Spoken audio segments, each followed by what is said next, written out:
Right? I don't want Very bad. If we No, why do you like Bernie Sanders? Why? I mean, why are you guys? I mean, why are you voting for him? You obviously you're gonna vote for. Why are you voting for him?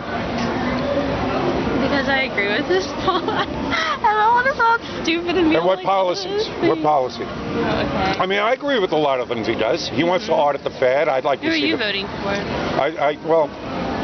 You know, me, I'm Uncle Sam. I'm kind of like voting for the people.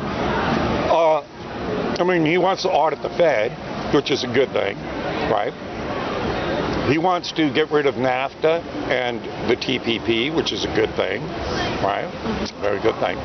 So does Trump. I don't know if you know that, but Trump wants to do those two things also. I've heard that. You know that. But here's the deal, and here's when I go off the reels with Sanders, okay? The axiom is, the larger the government, the less liberty. That's just true. Yeah. Right. And socialism, which he is a socialist, makes government bigger. So how do you fix the problem by making it bigger?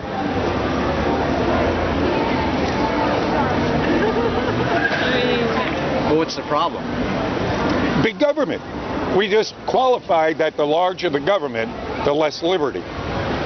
So if that's true, how do you get more liberty by making government bigger? How do you fix the problem by making the problem bigger? That's a good question. I mean, because, arguably, anytime you put government into it, it messes it up. Right. So here is Sanders wanting to make all these new government agencies and make what we have even bigger. So how do you expect that to work? Well, certainly there has to be programs not run for profit privately, such as schools and roads, something the government has to take on. Well, can't that be done locally? But why do we need a national centralized government to do that? We don't. Thank Local you. government. Thank you. Here's another thing that I can't get off with Bernie Sanders with. Global warming. I'm sorry, but I helped start the Institute for Environmental Alternatives with Professor Ron Cohn in 1962. So I've pretty much forgotten more about the environment than most people know. Global warming, by all accounts, is a hoax.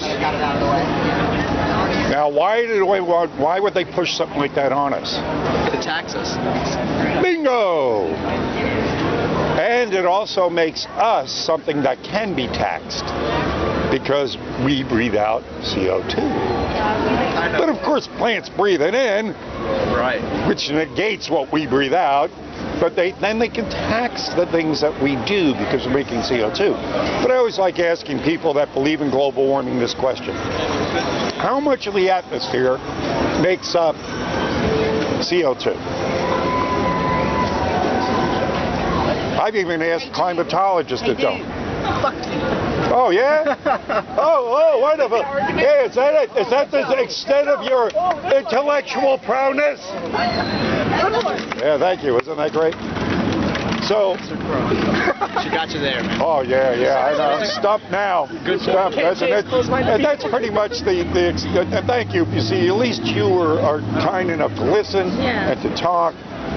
But unfortunately, people do get emotional about it, and that's what you get.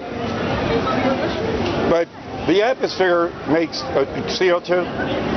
It's a trace element. It's 0.04%. So there's no way that could possibly, and it doesn't affect the heating. It's never really been proved that To date, it's 0.